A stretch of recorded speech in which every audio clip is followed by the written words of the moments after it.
வழி நடத்த உம்முடைய கரத்தில் ஒப்பு கொடுக்கிறோம். இயேசுவின் நாமத்தில் பிதாவே, ஆமென். அல்லேலூயா. பக்கத்தில் உங்களை பார்த்து சொல்லுங்க, நல்லா இருக்கீங்களா?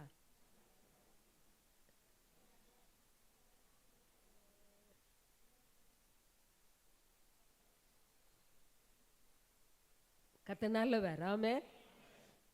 சகரியா எழுதின தீர்க்கதரிசன புத்தகம் 4ஆம் அதிகாரம்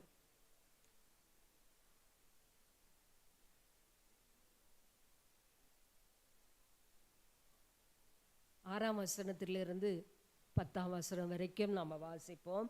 நம்ம எல்லாரும் சேர்ந்து வாசிக்கலாம். அப்போது அவர் என்னவென்றால், பலத்தினாலும் அல்ல, பராக்கிரமத்தினாலும் அல்ல, என் ஆவியினாலே ஆகும் என்று கர்த்தர் சொல்லுகிறார். பெரிய பர்வதமே, நீ எம்மாத்திரம்? செருபாபேலுக்கு முன்பாக நீ சமபூமி ஆவாய். தலைக்கல்லை அவன் கொண்டு வருவான், அதற்கு கிருபை உண்டாவதாக, கிருபை உண்டாவதாக என்று ஆர்ப்பரிப்பார்கள் என்றார். பின்னும் கர்த்தருடைய வார்த்தை எனக்கு உண்டாகி, அவர் செருபாபேலின் கைகள் இந்த ஆலயத்துக்கு அஸ்திவாரம் போட்டது, அவன் கைகளே இதை முடித்து தீர்க்கும். அதனால் சேனைகளின் கர்த்தர் என்னை உங்களிடத்திற்கு அனுப்பினார் என்று அறிவாய். அற்பமான ஆரம்பத்தின் நாளை யார் அசட்டை பண்ணலாம்? பூமி எங்கும் சுற்றி பார்க்கிறவர்களாகிய கர்த்தருடைய 7 கண்களும் செருபாபேலின் கையில் இருக்கிற தூக்கு நூலை சந்தோஷமாய் பார்க்கிறது. அல்லேலூயா, அல்லேலூயா. மீகா 2ஆம் அதிகாரம் 13ஆம் வசனம். ஆண்டவர் இந்த மாதத்திலே நமக்கு இந்த வருஷத்தின் வாக்குத்தத்தமாய் நமக்கு தந்திருக்கிறார். தடைகளை நீக்கி போடுகிறவர் அவர்களுக்கு முன்பாக கடந்து போகிறார், நடந்து போகிறார். ஆண்டவர் நடந்து போறாராம், மெதுவா. நம்ம அப்படிதான் நடக்க முடியும் இல்லை? வேகமாக ஓட முடியாது, மெதுவா நடந்து போவோம். நமக்கு முன்பாக அவர் நடந்து போகிறார். அவர்கள் தடைகளை நீக்கி வாசலால் உட்பிரவேசித்து கடந்து போவார்கள். அவர்கள் ராஜா அவர்களுக்கு முன்பாக போவார், கர்த்தர் அவர்கள் முன்னணியில் நடந்து போவார். அல்லேலூயா. எத்தனை அருமையான ஒரு வாக்குத்தத்தம். இந்த வாக்குத்தத்தத்தை ஒவ்வொரு நாளும் அறிக்கை செய்யுங்க. தொடர்ந்து அந்த வாக்குத்தத்தத்தை விசுவாசிங்கள், நம்புங்கள். உங்கள் வாழ்க்கையில் இருக்கிற எல்லா தடைகளும் ஒரு முற்றுப்புள்ளிக்கு ஆண்டவர் கொண்டு வருவார். ஆமென். எல்லாம் ஜெயமாக மாற கர்த்தர் உதவி செய்வார். இந்த வார்த்தைக்காக நான் ஆண்டவரை ஸ்தோத்திரிக்கிறேன். ஆண்டவர் கடந்த நாட்களிலே என்னோடு அந்த வார்த்தை இடைப்பட்டு கொண்டே இருந்தது. நான் முதல் வாரத்திலே ஜெபம் பண்ணும் போது கூட ஆண்டவர் இந்த வார்த்தை எனக்கு ஞாபகப்படுத்தினார். பலத்தினாலும் அல்ல, பராக்கிரமத்தினாலும் அல்ல, என் ஆவியினால் ஆகும். ஆமென். பல தடைகள் நம்ம வாழ்க்கையில் வருது. தடைகள் அதெல்லாம் நம்முடைய சுயபலத்தால் நாம் அதை தகர்த்து விட்டு கடந்து போக முடியாது. ஆகவே தான் ஆண்டவர் நமக்கு இந்த வாக்குத்தத்தத்தை இந்த வருடத்திலே ஆண்டவர் கொடுக்கிறார்.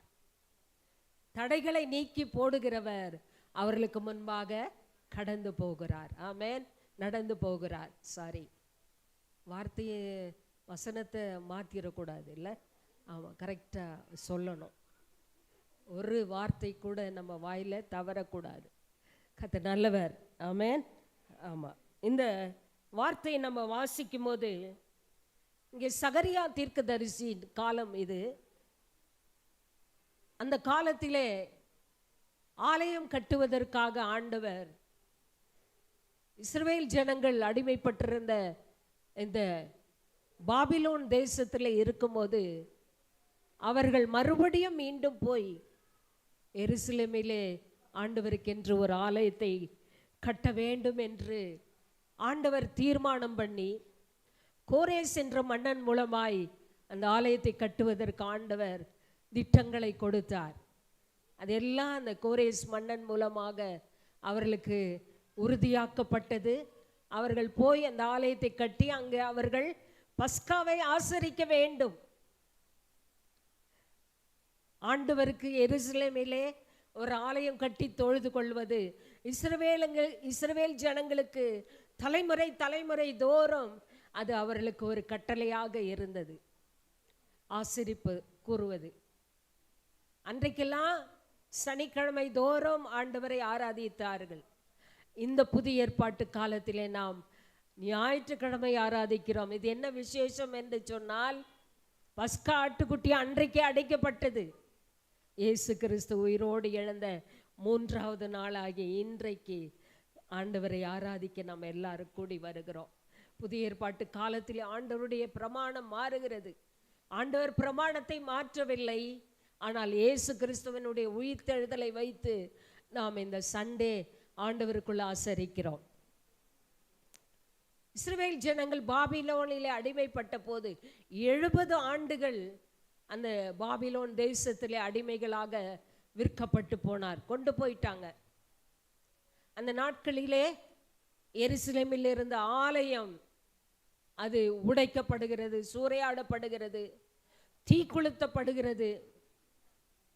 இஸ்ரவேல் தேசமே அங்கே தீக்குளுத்தப்படுகிறதை நாம் பார்க்கிறோம். பலவீனமான ஜனங்களை அந்த பட்டணத்தில் விட்டு விட்டு நல்ல பலவான்களை எல்லாம் பிடிச்சிட்டு போயிட்டாங்க. அந்த வாலிபர்களுக்குள்ளே விசேஷமான சில வாலிபர்களை வேதத்தில் நம்ம பார்க்கிறோம். பாபிலோன் தேசத்துக்கு அடிமைகளாய் போனவர்கள். அவர்களிலே ஷாத்ராக், மேஷாக், ஆபேத்நேகோ மற்றும் தானியேல், அதல்லாமல் செருபாபேல், எஸ்ரா, நெகேமியா, இந்த யெஷுவா என்ற ஒரு மனுஷன், இவர்களெல்லாம் அந்த தேசத்திலே அவர்கள் கொண்டு போயிட்டாங்க. ஆனால் அவர்களுக்கு பாபிலோனிலே இருந்தாலும் அவர்கள் தேசத்தை குறித்த ஒரு பாரம். அங்கே அவர்கள் விற்கப்பட்டு போனாலும் தேவாலயத்தை குறித்த ஒரு பாரம்.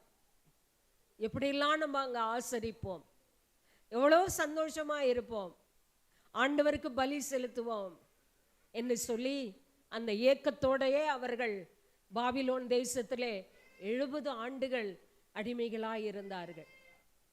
பின்பு கோரேஸ் மன்னனால் ஆலயம் கட்டுவதற்கு ஆண்டவர் அவன் உள்ளத்தை ஏவினார்.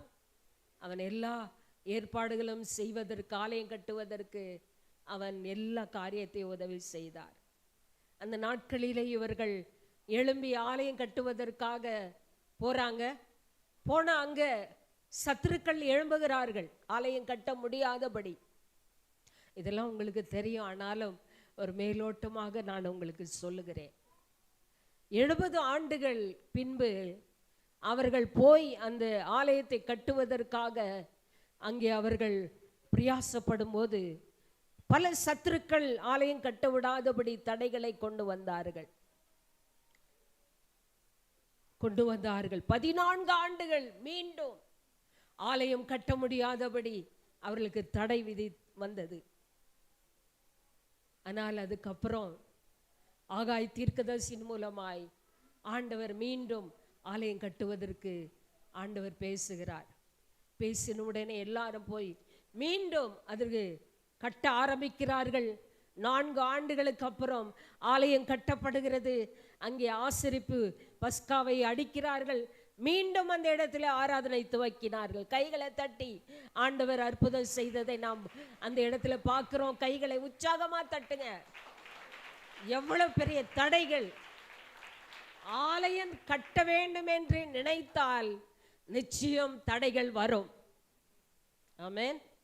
ஆமா, வேற எதையாவது கூட கட்டிடலாம். இன்றைக்கு நிறைய திருப்பூர்ல கூட அநேக ஆலயங்கள் கட்ட விடாதபடி பல மனிதர்கள் அங்கே கிரியை செய்கிறத நம்ம பார்க்குறோம். நிறைய இடங்களில் வேற எதேதோ கட்டுவாங்க, ஆனால் ஆலயம் கட்டுவதற்கு ரொம்ப தடைகள். அந்த ஆலயம் கட்டுறதுக்கு தடை வந்தா நம்ம அதிகாரிகளை பார்க்க வேண்டியதில்லை, பெரியவங்களை பார்க்க வேண்டியதில்லை. தேவ சமூகத்தில் ஜெபம் பண்ணா நிச்சயம் கர்த்தர் அற்புதம் செய்வார். தடைகளை உடைத்தெறிகிறவர் அவர்களுக்கு முன்பாக நடந்து போகிறார். ஆமென். அல்லேலூயா, அல்லேலூயா. கர்த்தர் நல்லவர். இந்த நாட்களில் கூட நம்ம இந்த செருபாபேல் கையில் ஆண்டவர் பார்க்குறாரு. அற்ப நாள், அற்பம் துவங்கும் போது அற்பமாக இருக்கு அந்த வேலை, ஆலய வேலை அற்பமாக இருந்தது.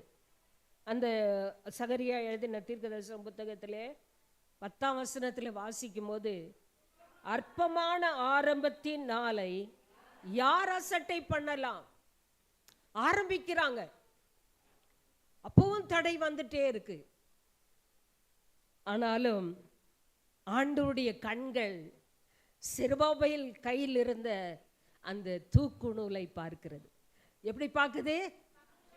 வாசிப்போம். அதில் வாசிக்கும் போது அந்த தூக்கு நூலை அவருடைய கண்கள் சந்தோஷமாய் பார்க்கிறது. ஏன் சந்தோஷமா பார்க்குது? செருபாபேலுக்குள்ளே ஒரு ஆசை, விருப்பம், ஆலயத்தை எப்படியும் கட்டி முடிச்சிடணும். கையில் என்ன இருக்கு? ஒரு தூக்கு நூல். ஆலயம் கட்டுகிறவர், இப்போ ஒரு கட்டடம் கட்டுறாங்கன்னா அவங்க கையில் என்ன இருக்கும்?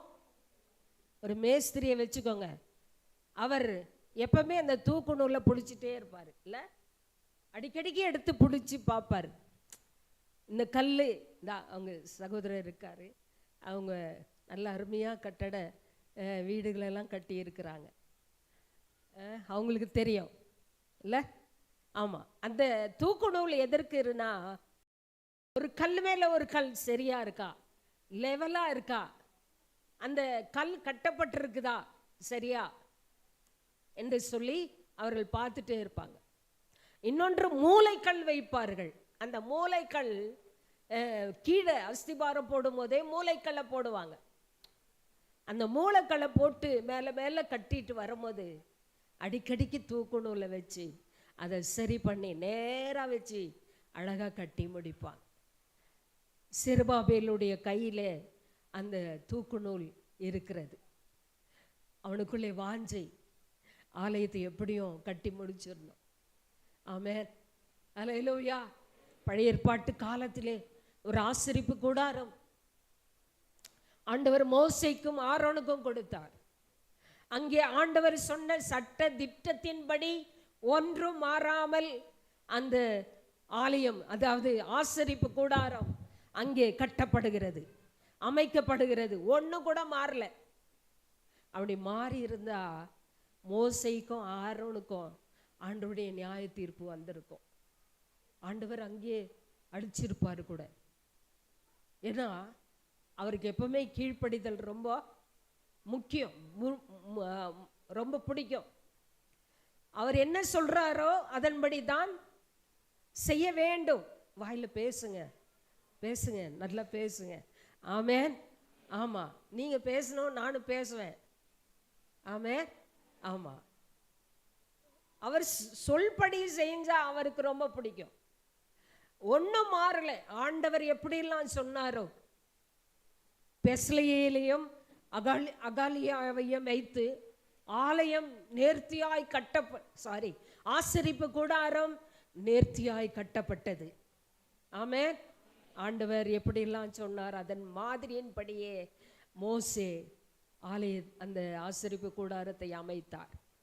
அதே போல அதுக்கப்புறம் ராஜாவாக வந்த தாவீதுக்கு ஆண்டவர் ஆலயம் கட்டுவதற்கு மாதிரியை எழுதி கொடுத்தாராம். அவர் கையினாலே வரைந்து கொடுத்தார். அதே மாதிரியின்படியே சாலமோன் ஆலயத்தை கட்டி முடித்தார். ஆமென், அல்லேலூயா. ஆலயத்தை கட்டி முடிச்சா தாங்க அதனுடைய மகிமையை அவர்கள் பார்க்கிறார்கள். ஏன்னா தேவனுக்கு பயந்து அவர் சொல்றபடியே அந்த ஆலயம் அமைக்கப்படுகிறது. ஆமென். ஆமா, ஆலயம் கட்டப்படுகிறது. அந்த ஆலயத்தை ஆண்டவர் பார்த்தாரு. எத்தனை தடை வந்தாலும் சரி, அதுலேருந்து மோசே காலத்திலும் வந்திருக்கோம், சாலமோன் காலத்திலும் வந்திருக்கோம். ஆனால் கர்த்தர் அழகாக கட்டி முடிக்க உதவி செய்தார். ஹல்லேலூயா, ஹல்லேலூயா. அங்கே தேவனை ஆராதிக்கும் போது தேவ மகிமை, அந்த பிரசன்னம் அங்கே இறங்கி வந்தது. கர்த்தர் நல்லவர். ஆனால் அந்த காலத்திலே ஆசரிப்பு கூடாரம், ஆலயம், சாலமோன் கட்டின தேவாலயம், அங்கே தேவ மகிமை இருந்தது. ஆனால் புதிய ஏற்பாட்டு காலத்திலே நம்ம வரும்போது 1 கொரிந்தியர் 3ஆம் அதிகாரம் 16ஆம் வசனத்திலே நம்ம வாசிக்கின்றோம். 1 கொரிந்தியர் 3ஆம் அதிகாரம் 16ஆம் வசனத்தை யாராவது ஒருவர் வாசிக்கலாம். நீங்களே தேவனுடைய, எப்படிங்க நீங்கள் போட்டிருக்கா? சரி சரி. நீங்கள் தேவனுடைய ஆலயமாய் இருக்கிறீர்கள் என்றும் தேவனுடைய ஆவி உங்களில் வாசமாய் இருக்கிறார் என்றும் அறியீர்களா, அறியாதிருக்கிறீர்களா என்று சொல்லி இங்கே பவுல் அந்த கொரிந்து மக்களை கேட்கிறதை நம்ம பார்க்கிறோம். அங்கே என்ன சொல்றாரு? நீங்களே தேவனுடைய நீங்கள் தேவனுடைய ஆலயமாய் இருக்கிறீர்கள் என்றும் தேவனுடைய ஆவி உங்களில் வாசமாய் இருக்கிறார் என்றும் அறியாதிருக்கிறீர்களா? கர்த்தர் நல்லவர். அதே இன்னொரு 2 கொரிந்தியர் நினைக்கிறேன், அதில் 1 கொரிந்தியர் 6ஆம் அதிகாரத்தில் வாசிக்கும் போது 1 கொரிந்தியர் 6ஆம் அதிகாரம் 19ஆம் வசனத்தை வாசிக்கும் போது, உங்கள் சரீரமானது நீங்கள் தேவனாலே பெற்றும் உங்களில் தங்கியும் இருக்கிற பரிசுத்த ஆவியானுடைய ஆலயமாய் இருக்கிறது என்றும் நீங்கள் உங்களுடையவர்கள் என்று அறியீர்களா? கிரியத்துக்காக கொல்லப்பட்டீர்களே, ஆகையால் தேவனுக்கு உடையவர்களாகிய உங்கள் சரீரத்தினாலும் உங்கள் ஆவியினாலும் தேவனை மகிமைப்படுத்துங்க. சத்தமா சொல்லுங்களேன். படிக்க மாட்டேங்கிறீங்களே பைபிளை? எவ்வளவு அழகான வார்த்தை இல்லை இதெல்லாம்? ஆமா, ஒரு பரலோகத்தின் தேவன் ஒரு மனுஷனுக்குள்ளே எப்படி வாசம் பண்றார். இது அற்பமான சரீரங்க, மண்ணுக்கு போக வேண்டிய சரீரம். இது இறந்து போயிட்டா 3 நாள் 4 நாள் தான் மண்ணுக்குள்ள அப்படியே இருக்கும். அப்புறம் அதுக்கு மேல புழு எல்லாம் பெச்சு ஒவ்வொன்றா அரிச்சு எடுத்துட்டு அப்படியே அழுகி போகிற இந்த சரீரத்துல நம்முடைய ஆண்டவர் வாசமாயிருக்கிறார். ஹல்லேலூயா. ஒரு மகிமை சொல்லாம ஆண்டவருக்கு. இதுவே நீங்க நாம எல்லாருமே நடமாடுகிற ஆலயம். ஆமென். ஆலயம் ஒரு பக்கம் கட்டி இருந்தாலும் அங்க ஆராதிக்கிறோம், எல்லாம் செய்யறோம். ஆனால் நம்முடைய சரீரம் தேவனால் பெற்ற ஒரு ஆலயம். ஹல்லேலூயா. கிரயத்துக்காக கொல்லப்பட்டிருக்கிறோம். இயேசு கிறிஸ்துவின் ரத்தம், அந்த கிரயத்திலே தான் நம்ம கிரயம் கொடுத்து வாங்கி இருக்கிறார் நம்ம ஆண்டவர். சாதாரணமா இல்லை. சிலுவையை நாம நோக்கி பார்க்கும்போது எவ்வளவு நமக்காக நெருக்கப்பட்டார், ஒடுக்கப்பட்டார், அடிக்கப்பட்டார், சரீரம் எல்லாம் பிற்கப்பட்டது. முதல் வாரத்திலே நம்ம அதை பார்க்கிறோம். அவருடைய ராபோஜன பந்தியிலே கலந்து கொள்ளுகிறோம். நமக்காக அவர் பட்ட பாடுகள், கிரியம் செலுத்தி தான் இந்த சரீரத்தை ஆண்டவர் தம்முடைய இரத்தத்தினாலே வாங்கி இருக்கிறார். அல்லேலூயா. ஒரு நாள் சாத்தானுக்கு அடிமைகளா இருந்தோம். அவன் நமக்குள்ளே வாசமாய் இருந்தான். அவனுடைய காரியங்கள் நமக்குள்ளே இருந்துச்சு. ஆனால் இன்றைக்கு இயேசு கிறிஸ்துவின் இரத்தத்தினாலே கழுவப்பட்ட நாம், அவருடைய இரத்தத்தினாலே கிரியமாய் கொல்லப்பட்ட நாம் இன்றைக்கு அவருடைய ஆலயமாய் இருக்கிறோம். அல்லேலூயா, அல்லேலூயா. பரிசுத்த ஆவியானவர் நமக்குள்ளே அவர் வாசம் பண்ணுகிறார். ஆமென். ஆவியானவர் திருத்துவத்தில் 3வது நபர் பரிசுத்த ஆவியானவர். ஏன் பரிசுத்த ஆவியானவர் குறிப்பிடுகிறார்? ஆவியானவர் இல்லைனா இந்த ஆலயத்தை மகிமையாய் கட்டி முடிக்க முடியாது. ஆமென். அல்லேலூயா. தடைகள் பல வருகிறது. இதெல்லாம் தகர்த்தெறிந்து முன்னேறி சென்று ஆண்டவருக்காக வாழ வேண்டும் என்று சொன்னால் பரிசுத்த ஆவியானவர் இல்லைனா நாம் வெற்றிகரமாக இந்த ஆவிக்குரிய வாழ்க்கையில் வாழ முடியாது. எத்தனை பேர் ஆமேன் சொல்றீங்க? ஆமேன். அல்லேலூயா. என்றைக்கு நாம் ஆண்டவரை ஏற்றுக்கொள்ளுகிறோமோ அன்றைக்கு இயேசு நம்ம உள்ளத்துல வராரு. வந்த உடனே அதுக்கப்புறம் ஞானஸ்தானம் பெறுகிறோம், அபிஷேகம் பண்ணப்படுகிறோம். அடுத்து யாரெல்லாம் ரட்சிக்கப்பட்டிருக்கிறீங்களோ ஞானஸ்தானத்துக்கு உங்களை ஆயத்தப்படுத்துங்க. ஞானஸ்தானம் பெற்றவர்கள் அபிஷேகத்துக்கு ஆயத்தப்படுத்துங்க. ஆவியானவர் நமக்குள்ளே வாசமாய் இருக்கணும். ஆமென். அல்லேலூயா, அல்லேலூயா. பரிசுத்த ஆவியானவர் இல்லை என்கின்ற ஒரு பெருங்கூட்டம் இருக்குது. வேண்டாம் அவர் என்று சொல்லி. ஆவியானவர் இல்லைன்னா இந்த உலகத்தில் வெற்றிகரமாக வாழ முடியாது யாருக்குமே. அல்லேலூயா. அவரே நமக்கு பலனாய் நம்மை வழி நடத்துகிற ஆண்டவராக இருக்கிறார். அதுதான் இந்த முக்கியமான இந்த பகுதியிலே நம்ம வாசிக்கின்றோம். சிறுபாபேலுடைய கையிலே அந்த தூக்கு நூல் இருக்கிறது. ஆலயமாகிய இந்த சரீரத்தை நாம் எவ்வளவு பேணி பாதுகாக்க வேண்டும். ஆமென். ஆமாம், இல்லை பாதுகாக்கணுமா இல்லையா? ஆமாம். எப்படியும் இஷ்டத்துக்கு வாழக்கூடாது. அப்படிப்பட்ட வரைமுறை வேதத்தில் எழுதப்படவில்லை. உன் இஷ்டப்படி வாழு அப்படின்னு ஆண்டவர் எந்த இடத்துலையும் சொல்லலை. எப்படி ட்ரெஸ் பண்ணணும், எப்படி நடக்கணும், எப்படி பேசணும், ஆமென், எப்படிலாம் நம்ம வாழணும் இந்த உலகத்தில், எல்லாவற்றுக்கும் வேதத்தில் அழகான வார்த்தைகள் இருக்கிறது.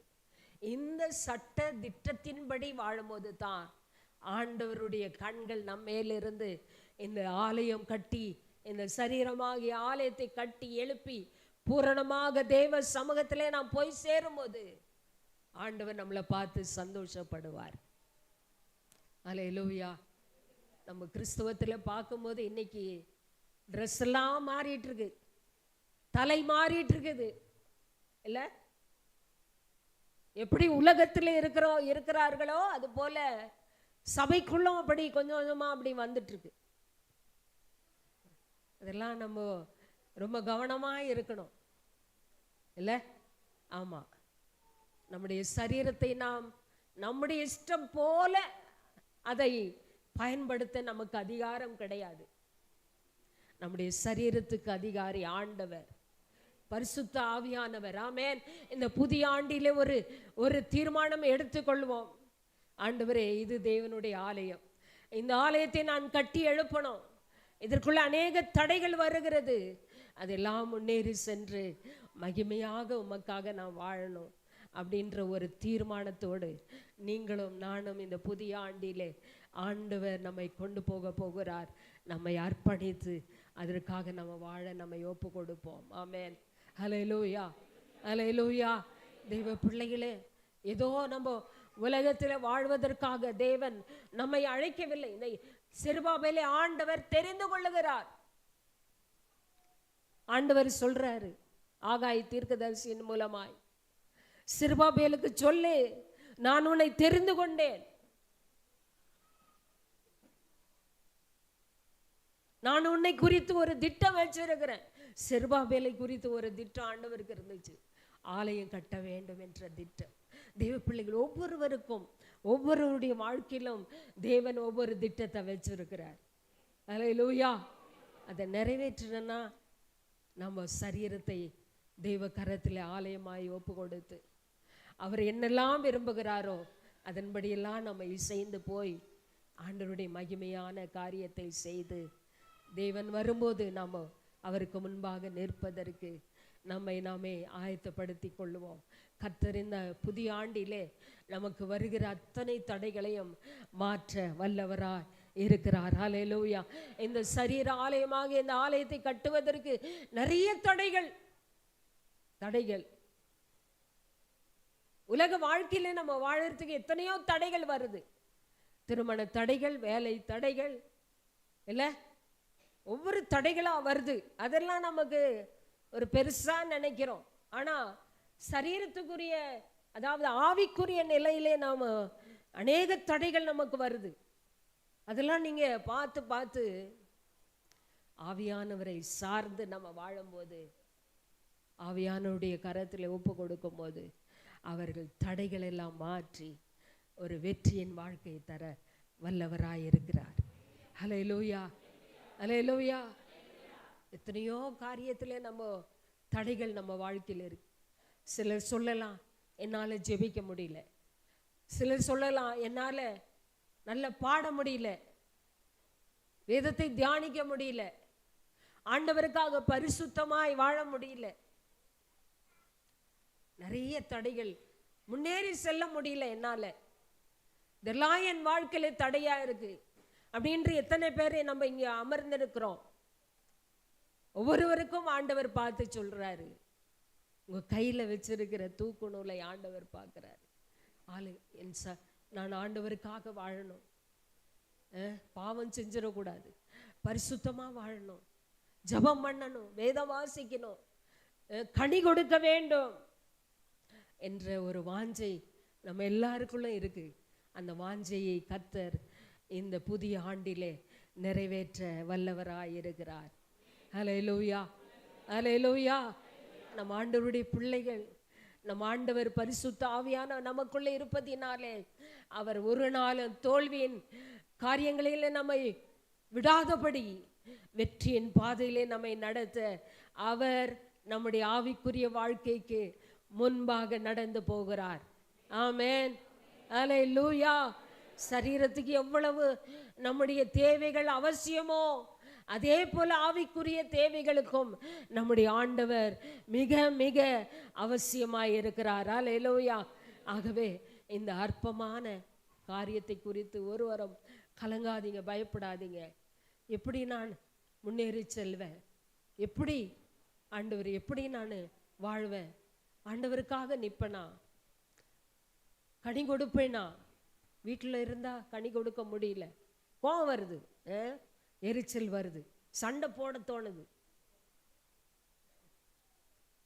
தேவையில்லாத காரியங்களை செஞ்சிடறோம். இதெல்லாம் நம்ம வாழ்க்கைக்கு வருகிற தடை, முன்னேறி செல்ல முடியல. இதெல்லாம் கர்த்தர் மாற்றி இந்த ஆண்டிலே மகிமையான காரியத்துக்காய் நம்மை கொண்டு போக போகிறார். ஹல்லேலூயா. தேவ பிள்ளைகளை ஆண்டவர் பார்க்கிறார். செருபாபேலுடைய கையில் இருந்த பார்த்த ஆண்டவர் சந்தோஷமா பார்க்கிறாரு. நம்மளை பார்க்கும்போது ஆண்டவர் எப்படி இருக்கணும்? சந்தோஷமா பார்க்கணும். ஆமென்.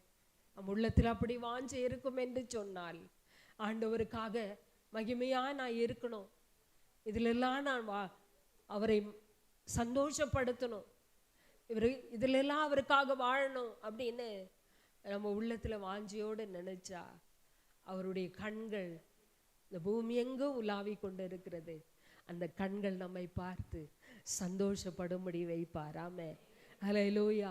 தெய்வ பிள்ளைகளை, கடைசியாக நான் ஒரு 3 காரியத்தை சொல்லி முடிக்கிறேன். இந்த தடைகள் எல்லாம் மாறணும்னா நமக்குள்ள என்ன இருக்கணும்? முதலாவது ஆண்டவர் அந்த இடத்துல சொல்றாரு, இந்த சகரியா எழுதின தீர்க்கதரிசன புத்தகத்தை நாம் திருப்பி வைத்து கொள்வோம். அதில் சில காரியங்களை பார்த்து நாம் தேவ சமூகத்திலே நம்மை ஒப்பு கொடுத்து ஜெபிப்போம். கர்த்தர் நிச்சயமாக நம்மை இந்த புதிய ஆண்டிலே வெற்றியின் பாதையிலே நம்மை நடத்த வல்லவராய் இருக்கிறார். முதலாவது ஆண்டவர் சொல்றாரு, 6ஆம் வசனத்திலே சொல்லும்போது, அப்போது அவர் செருபாபேலுக்கு சொல்லப்படுகிற கர்த்தருடைய வார்த்தை என்னவென்றால், பலத்தினாலும் அல்ல, பராக்கிரமத்தினாலும் அல்ல, என ஆவியினாலே, என்னுடைய ஆவியினாலே ஆகும்,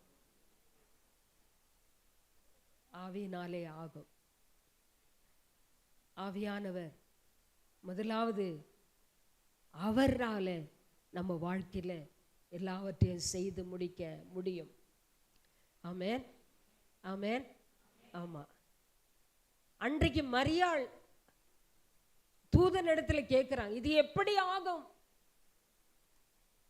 அசாதாரணமான காரியம், இது எப்படி ஆகும்? உடனே தூதன் சொல்றாரு, தேவனுடைய ஆவியினாலே ஆகும். ஆமென், தேவனுடைய ஆவியினாலே ஆகும். அடிக்கடிக்கு இப்படி தடை வரும்போது சொல்லுங்க, ஜெபிக்க முடியலையா? பரிசுத்த ஆவியானவரே, நீர் என்னுடைய ஜெபிக்க முடியாத இயலாமையில எனக்கு ஜெபிக்க கிருபை தாங்க. ஆமென். ரோமர் 8ஆம் அதிகாரத்தில் நம்ம வாசிக்கும் போது, 8ஆம் அதிகாரம் 26ஆம் வசனம் நினைக்கிறேன், அதில் வாசிக்கும் போது, அந்தபடியே பரிசுத்த ஆவியானவரும் நம்முடைய பலவீனங்களிலே நமக்கு உதவி செய்கிறார். ஏன் பரிசுத்த ஆவியானவர் கொடுக்கப்பட்டார்? ஏங்க கொடுக்கப்பட்டார்? தலையெல்லாம் மேலே உயரட்டுமே. ஏன் கொடுக்கப்பட்டார்? அவர் ஒரு ஹெல்ப்பர் நமக்கு. அவ்வளவு பெரிய ஆண்டவர் இந்த பூமிக்கு வந்து அற்பமான நம்முடைய வாழ்க்கையை அவர் துவங்கி நமக்கு உதவி செய்கிறார். ஆமென், அல்லேலூயா. நம்முடைய தனிமையிலே, நம்முடைய பலத்திலே, நம்முடைய பராக்கிரமத்திலே நம்மளால வெற்றியாக ஆண்டவருக்காக வாழ முடியாது. இந்த சரீரமாகிய ஆலயத்தை கட்டி முழுமையாக முடிக்க முடியாது. ஆமென். நம்ம என்னைக்கு ரட்சிக்கப்பட்டோமோ அன்றைக்கு ஆண்டவர் ஒரு தூக்குநூல இந்த பிரமாணத்தை நம்ம கையில கொடுத்துட்டாரு. கொடுத்தவனே நம்ம வாசிக்கின்றோம், ஆண்டவருடைய வார்த்தையை கேட்கிறோம், அதன்படியெல்லாம் செய்ய நம்ம என்ன செய்கிறோம்? அதை ஒப்பு கொடுக்கிறோம், பழுக்க வைக்கிறோம் நம்முடைய வாழ்க்கையில. தொடர்ந்து அது முன்னேறி செல்ல முடியாதபடி சில தடைகள் வரும்போது ஆண்டவர் அதெல்லாம் உடைச்சி எறிஞ்சு மீண்டும் மீண்டும் நமக்கு ஆண்டவருடைய வார்த்தை வருகிறது. நாம் மறுபடியும் தொடர்ந்து பிரயாணப்படுகிறோம். அப்படிதான் நம்முடைய வாழ்க்கை இருந்துட்டு இருக்கு. அல்லேலூயா, அல்லேலூயா. ஒவ்வொரு நாளும் நம் ஆண்டவர் பரிசுத்த ஆவியானவர் நமக்கு போதித்து நடத்துகிறவர். ஆமென். நம்முடைய பலவீனத்திலே அவர் நமக்கு பலன் கொடுக்கிறவர். எத்தனை பேர் ஆமென் சொல்றீங்க? உங்க படிப்பினால வர முடியாது, உங்களுடைய பலத்தினால செய்ய முடியாதது எதாலும் செய்ய முடியாது. ஆவியானவரை இந்த வருஷம் முழுவதும் சார்ந்து கொள்ளுங்கள். ஆண்டவர் சொல்றாரு, உன்னுடைய பலத்தினால் அல்ல, உன்னுடைய பராக்கிரமத்தினாலும் அல்ல, என்னுடைய ஆவியினாலே ஆகும். ஆமென், அல்லேலூயா. பழைய ஏற்பாட்டு பக்தர்களுக்கு ஆவியானவர் அப்படியே அந்த சூழ்நிலையில் தடைகள் வரும்போது, போராட்டங்கள் வரும்போது அப்படியே வந்து மேலே இறங்கி அவர்கள் செய்ய வேண்டிய அந்த காரியங்களை செஞ்சு முடிச்சுட்டு மறுபடியும் செய்து முடிக்க உதவி செய்வார். ஆனால் அப்பெல்லாம் வந்துட்டு தான் போயிட்டு இருந்தார் ஆவியானவர். ஆனால் இப்பொழுது நிரந்தரமாய் நம்ம மேல தங்கி இருக்கிறார். ஆமென். தலை மேல கை வச்சு சொல்லுங்க, கர்த்தருடைய ஆவியானவர் என் மேல் இருக்கிறார். கர்த்தருடைய ஆவியானவர் என் மேல் இருக்கிறார். ஒவ்வொரு நாளும் காலையில் எழும்பி இந்த வார்த்தையை நீங்க சொல்லணும். கர்த்தருடைய ஆவியானவர். பிசாசு கேட்பா, நீ ஆவியானவருடைய பிள்ளைதானா? நீ இயேசு பிள்ளைதானா? இயேசுவே சோதிக்க வந்தவன். நீர் தேவனுடைய குமாரனானால் கீழே விழுந்துருங்க, தாழ விழுங்க, குதிங்க. நம்மளை சோதிக்க எத்தனை ஏமாத்திரம் இல்ல. ஆனாலும் இந்த வார்த்தை நம்ம உள்ளத்தை பலப்படுத்தும். ஆமென். நம்ம வாயில அறிக்கை செய்யும் போது நமக்கு ஒரு பலன் உண்டாகும். பரிசுத்த ஆவியானவர் ஒவ்வொரு நாளும் நம்மை வெற்றியின் பாதையில நடத்த வேண்டும் என்று சொன்னால் அவரோடு கூட நாம் பயணிக்கணும், அவரை விட்டுவிடக்கூடாது. ஹல்லேலூயா, ஆமென். ஒரு வசனம் ரொம்ப அழகா இருந்தது, நான் வாசித்தேன். ஆகாய தீர்க்கதரிசன புத்தகத்தில் வாசிக்கும் போது அந்த வசனம் ரொம்ப அருமையான ஒரு வசனம். சகரியாவுக்கு முன்பாக இருக்கு அந்த வசனம். 2ஆம் அதிகாரம் 5ஆம் வசனத்தை வாசிப்போம். யாராவது? நீங்கள் எகிப்திலிருந்து புறப்படுகிற போது நான் உங்களோட உடன்படிக்கை பண்ணின வார்த்தையின்படியே என் ஆவியானவரும் உங்கள் நடுவில் நிலை கொண்டிருப்பார், பயப்படாதிருங்கள். ஆமென். எகிப்திலிருந்து என்றைக்கு இஸ்ரவேல் ஜனங்கள் புறப்பட்டார்களோ அன்றிலிருந்து ஆவியானவர் அவர்களோடு கூட வனாந்திரத்திலே நடத்தினார். ஹல்லேலூயா, ஹல்லேலூயா. சத்தமே இல்லை. பின்னாடி இருக்கிறவங்க ஒரு ஹல்லேலூயா சொல்லுங்களேன். தூங்குறவங்க எல்லாம் ஒரு ஹல்லேலூயா சொல்லுங்க. யாரும் தூங்கல, ரொம்ப சந்தோஷம். எகிப்திலிருந்து நாம பாவத்தின் வாழ்க்கையிலிருந்து நம்ம என்னைக்கு வெளியே வந்தோமோ அன்றைக்கே ஆவியானவர் நம் அதிலே நிலை கொண்டு இருக்கிறார். ஹல்லேலூயா. அவரை ஒவ்வொரு நாளும் மகிமைப்படுத்துங்க. ஆண்டவர் எப்படி சொல்றாரு? நான் அனுப்புகிற பரிசுத்த ஆவியானவர். அவர் எப்படிப்பட்டவர்? எப்படிப்பட்டவர் சொல்லுங்களேன் பார்க்கலாம். ஆவியானவர் யாருன்னு? தேற்றரவாளன், கண்டித்து உணர்த்துகிறவர், போதிக்கிறவர், ஆலோசனை தருகிறவர், கற்றுக் கொடுக்கிறவர், ஆறுதல் அளிக்கிறவர், உதவி செய்கிறவர், விடுதலை தருகிறவர், வல்லமை தருகிறவர். ஓ, எத்தனை கை தட்டி பரிசுத்த ஆவியானவருக்கு ஒரு நன்றி சொல்லுவோமா? அல்லேலூயா, அல்லேலூயா. இன்றைக்கோ பெற்ற பரிசுத்த ஆவியின் அபிஷேகத்தை அப்படியே மூடி வச்சிடாதீங்க. ஒவ்வொரு நாளும் அனல் மூட்டி எழுப்புங்க. இந்த வருஷத்தில் பரிசுத்த ஆவியானவர் நம்முடைய வாழ்க்கையின் மையமாயிருக்கட்டும். ஆமென், அல்லேலூயா. வாலிப பிள்ளைகளானாலும் சரி, வயதானவர்களானாலும் சரி, நமக்கு பலன் இல்லை, நம்ம எதையும் சாதிக்க முடியாது. உலக வாழ்க்கையில் கூட நல்லா படிக்கிறதுக்கு ஆண்டவர் இடத்துல தான் நமக்கு கல்வியின் நாவு தேவை. ஆமென். எல்லாவற்றுக்கும் அவர் நம்மை அழகாக நடத்துகிறவர். பரிசுத்த ஆவியானவர் இல்லைன்னா நம்ம இந்த உலகத்தில் வாழ முடியாதுங்க, வெற்றியாய் நிலை நிற்க முடியாது. ஆகவே ஆண்டவர் சொல்றாரு, செருபாபேலுக்கு சொல்லு, பலத்தினாலும் அல்ல பராக்கிரமத்தினாலும் அல்ல, என் ஆவியினால் ஆகும். ஆலய கட்ட உங்க சரீரமாகி ஆலயத்தை கட்டி எழுப்ப நினைக்கிற உங்களுக்கு ஆண்டவர் இன்றைக்கு கொடுக்கிற வாக்கு, பலத்தினால், உங்க பலத்தில் செய்ய முடியாது, உங்க பராக்கிரமத்தில் செய்ய முடியாது. என் பரிசுத்த ஆவியானவர் உங்களுக்கு முன்பாக போவார், கோணலானவைகளை சபைப்படுத்துவார், தடைகளை உடைத்து எறிவார். ஆமென். அவர் முன்பாக போகிறார். ஆமென், அல்லேலூயா. அன்றைக்கு இஸ்ரவேல் ஜனங்களுக்கு முன்பாக ஒரு மேக ஸ்தம்பம், அக்கினி ஸ்தம்பம் முன்னேறி போயிட்டே இருந்ததுங்க. அவர்களுக்கு ஒரு பாதுகாப்பாய் இருந்தது. அதே ஆவியானவர் இன்றைக்கு ஆண்டவர் நமக்கு இந்த புதிய ஆண்டிலே ஆண்டவர் நமக்கு சொல்றாரு, பரிசுத்த ஆவியானவரை விட்டுறாத. பக்கத்துல பார்த்து சொல்லுங்க, பரிசுத்த ஆவியானவரை அனல் மூட்டி எழுப்புங்க. பரிசுத்த ஆவியானோடு நடங்க. சொல்லுங்க, நடங்க. பரிசுத்த ஆவியானவரோடு நடங்க. பரிசுத்த ஆவியானவரோடு பேசுங்க. பரிசுத்த ஆவியானவரை நண்பனை போல வைத்துக் கொள்ளுங்கள். அவர் மார்பிலே சாய்ந்து கொள்ளுங்கள். ஆமென், அல்லேலூயா. சாத்தான் அநேக தடைகளை கொண்டு வருகிறான், நம்முடைய ஆவிக்குரிய வாழ்க்கையில முன்னேறி செல்ல முடியாதபடி. முன்னேறி செல்ல முடியல. எத்தனை பேருடைய வாழ்க்கை அப்படி இருக்கு? என்றைக்கு ரட்சிக்கப்பட்டோமோ அதே நிலையில் ஊறி போன நிலை நம்ம வாழ்க்கையில் அல்ல. நம்ம ஒவ்வொரு நாளும் படிப்படியாக நம்முடைய வாழ்க்கை மாற வேண்டும். ஆமென். அதை ஆண்டவர் நம்மிடத்திலே எதிர்பார்க்கிறார். நம்மை அப்படி நடத்த அவர் போதுமானவராக இருக்கிறார். ஹல்லேலூயா. பரிசுத்த ஆவியினாலே ஆகும் என்று ஆண்டவர் சொல்லுகிறதை இந்த இடத்துல நம்ம பார்க்கிறோம். இரண்டாவதாக ஆண்டவர் இந்த சாத்தானை பெரிய பர்வதமாய் நின்ற அந்த மலை செருபாபேலுக்கு முன்பாக நின்ற அந்த பெரிய பர்வதம், சகரியாவில் அப்படிதான் சொல்லுது,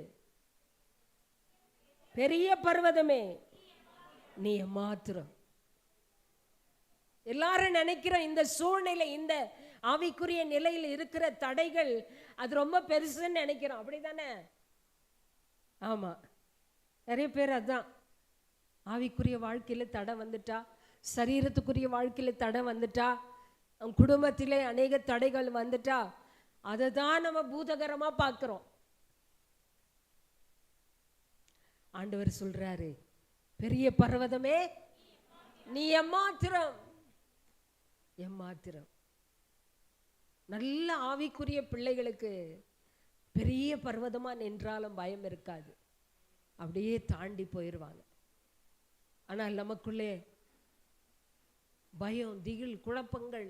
எப்படி முன்னேறது, எப்படி முன்னேறது, எப்படி போகிறது, எப்படி ஜெபம் பண்ணுறது, எப்படி வேதம் வாசிக்கிறது, எப்படி ஆண்டவருக்காக சாட்சியாய் நிற்கிறது என்ற பயம் நமக்குள்ளே இருக்கணும். ஆனாலும் அதெல்லாம் பார்த்து பயந்துடக்கூடாது. சூழ்நிலைகளை பார்த்து பயப்படாது. சூழ்நிலைகளை பார்த்து பயப்படாது.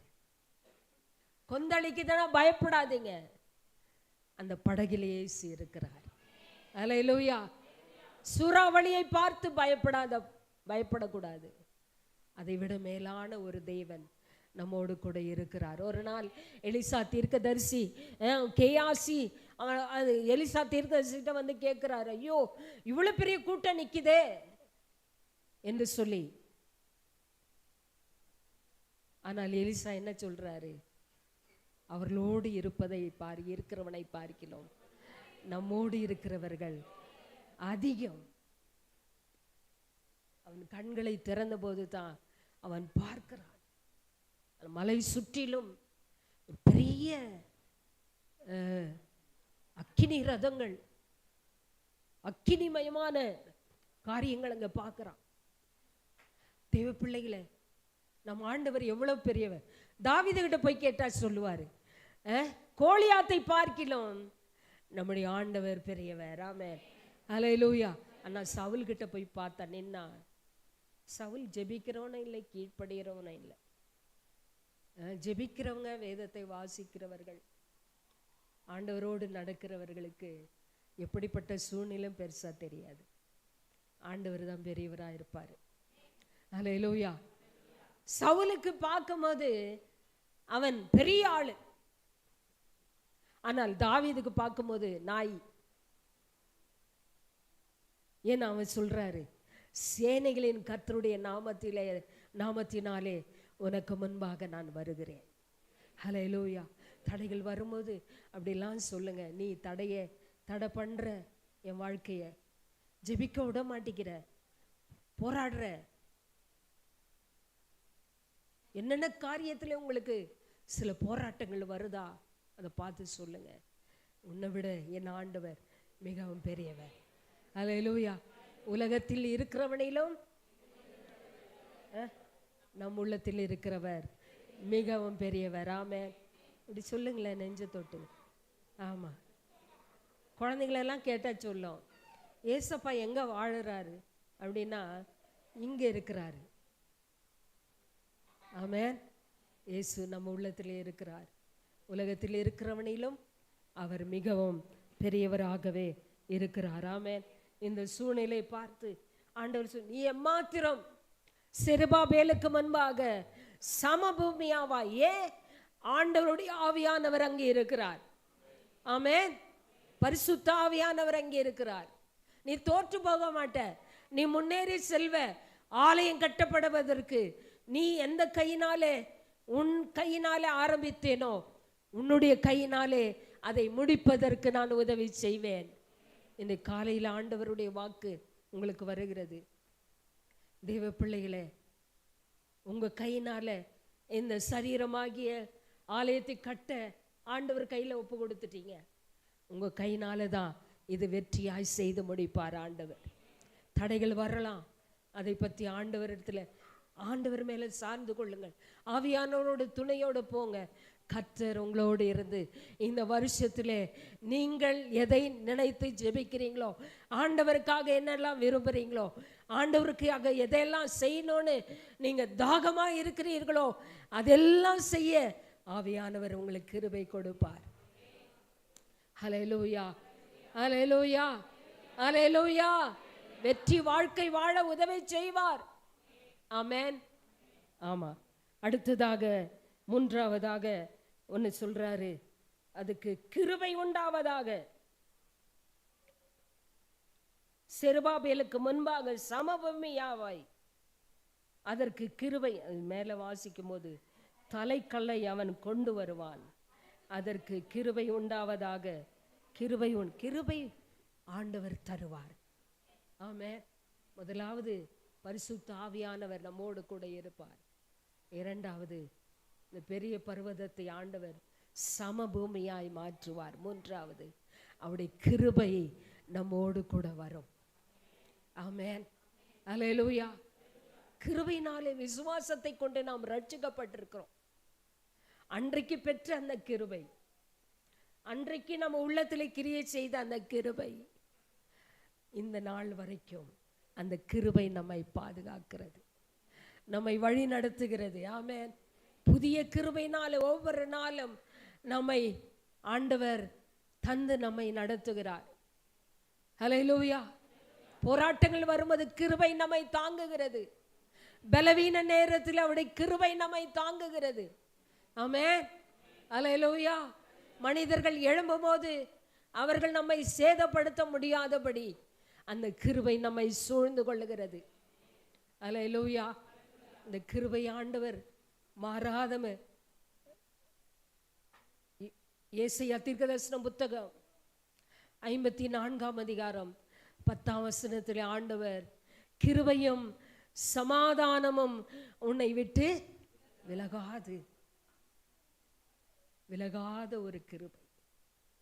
தெய்வ பிள்ளைகளே, நம்ம வாழ்க்கையில் எது விலகினாலும், சொந்த பந்தங்கள் விலகினாலும், நமக்கு உதவி செய்கிறவர்கள் விலகினாலும், கிருபை மாத்திரம் நம்மளை விட்டு விலகவே விலகாது. கையை தட்டி ஒரு ஆண்டவருக்கு மகிமை செலுத்துவோமா. கிருபை விலகாது. ஆமென். ஹல்லேலூயா. நான் இல்லை, என் பலன் இல்லை, என் தாளந்து இல்லை, எல்லாம் உம்முடைய கிருபை தான். ஆமென்.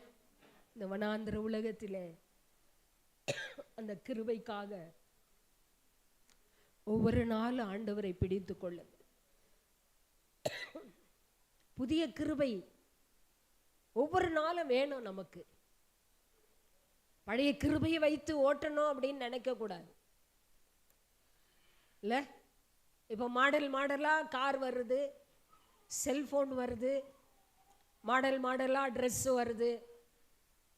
பழைய ட்ரெஸ்ஸாவே நம்ம போட்டுக்கிறோமா? இல்லை, அதெல்லாம் மாற்றுகிறோம். புதிதாக வந்தா புதுசை வாங்குறோம்.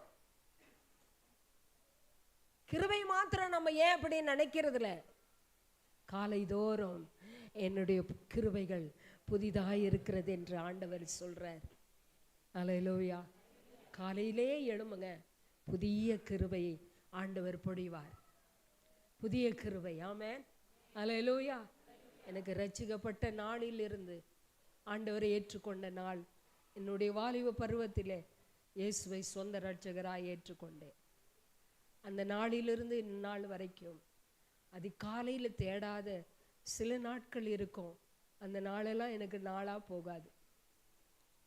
சில நேரத்தில் பலவீனத்தில் கொஞ்சம் லேட்டாக எந்திரிச்சிருவேன்.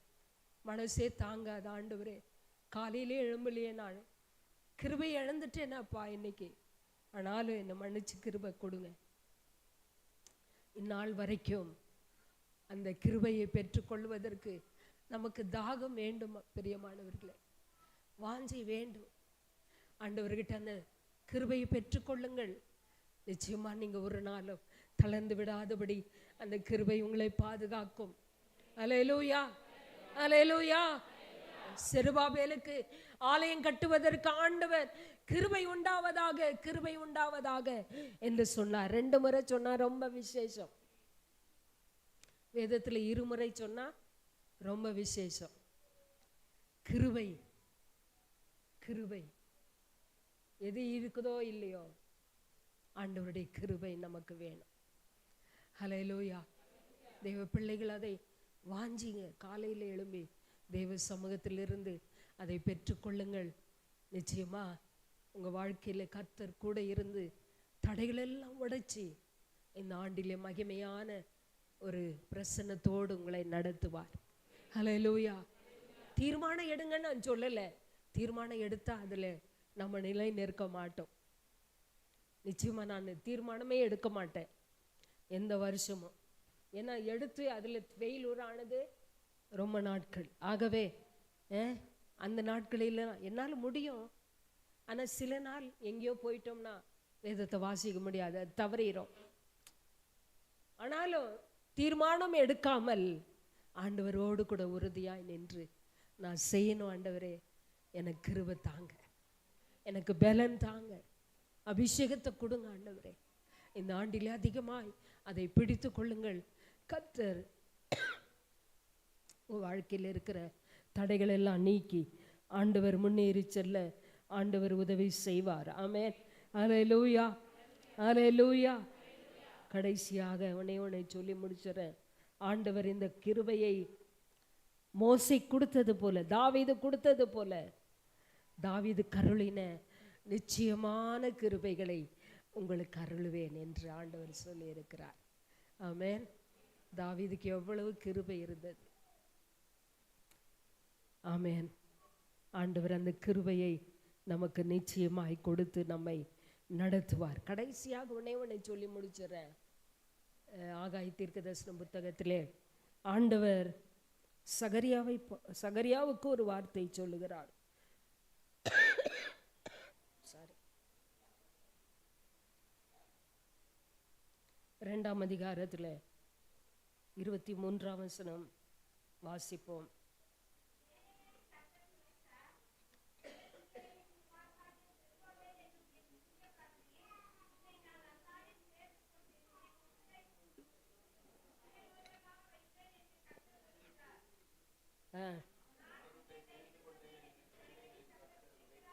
ஆமென். அல்லேலூயா. எவ்வளவு அழகான ஒரு வார்த்தை. செருபாபேலுக்கு ஆண்டவர் சொல்றார். செருபாபேலுக்கு அன்றைக்கு ஆண்டவருடைய ஆலயத்தை கட்ட வேண்டும் என்ற ஒரு மகா பெரிய வாஞ்சை. அதை கட்டி முடிக்க கர்த்தர் உதவி செய்தார். இஸ்ரவேல் ஜனங்கள் எல்லாரும் அங்கே போய் பஸ்காவை ஆசரித்தார்கள். ஆமென். இந்த நாளில் கூட இந்த ஆலயத்தை கட்டி எழுப்ப கர்த்தர் நமக்கு உதவி செய்வார். மகிமையாக இந்த ஆண்டில் உங்களை கொண்டு போக போகிறார். இந்த வார்த்தை சாதாரணமாக இல்லை. ஒரு வாரத்துக்கு முன்னாடி ஆவியானவர் என்னுள்ள இந்த வார்த்தையை போட்டுகிட்டே இருந்தார். நேற்று கூட நான் பாஸ்டர்கிட்ட சொன்னேன், நீங்களே கொடுத்துட்டா நல்லா இருக்கு. பயமாக இருக்குது, மேலே நிற்க பயமாக இருக்குது. இருந்தாலும் இங்கே வந்த பிறகு நானே கொடுக்குறேங்க அப்படின்னு சொல்லி அந்த வார்த்தையை கொடுக்க கர்த்தர் உதவி செய்தார். ஏன்னா நம்ம வாழ்க்கையில் இருக்கிற தடுமாற்றங்கள், ஆவிக்குரிய நிலையில விழுந்து விழுந்து எந்திரிக்கிறது, பல தடைகள் நமக்கு வந்து சோர்ந்து போயிருக்கிறோம். கர்த்தர் நம்மை முன்னேறி செல்ல கிருபை தரப்போகிறார். கைகளை உயர்த்தி ஆமேன்னு சொல்லுங்களேன். ஆண்டவருக்காக உண்மையா இருங்க, உத்தமமாய் வாழுங்க. இந்த ஆண்டிலே கர்த்தருக்காக மகிமையாய் இருங்க. உங்களோடு கர்த்தர் இருந்து வெற்றியை தர வல்லவராய் இருக்கிறார். நம்ம எல்லாரும் எழும்பி நிற்போமா தேவ சமூகத்தில். ஆண்டவர் செருபாபேலுக்கு சொல்றார், நான் உன்னை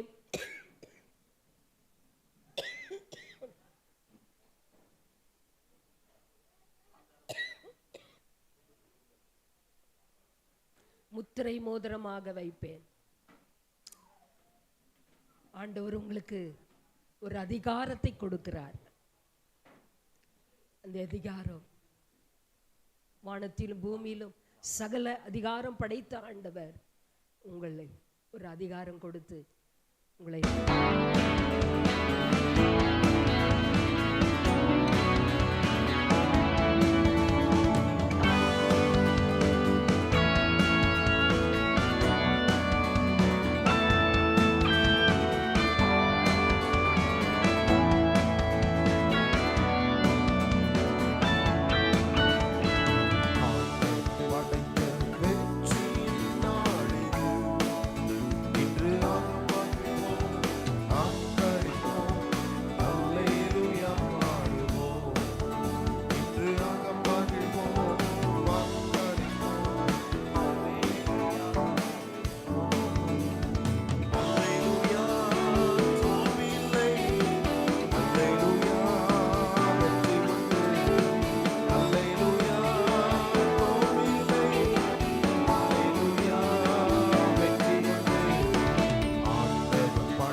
உமது பேரன்பு என்று பறைசாற்றுவே. என்றும் உள்ளது உமது பேரன்பு.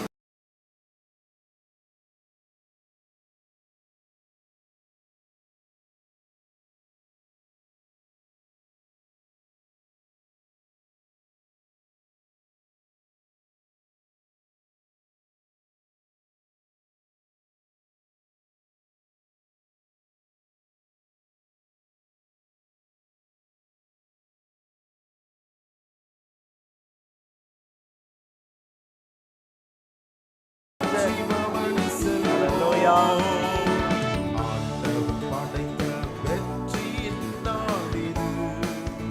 இன்று அகமகிழ்வோம், அக்காடிப்போம், அல்லேலூயா பாடுவோம்.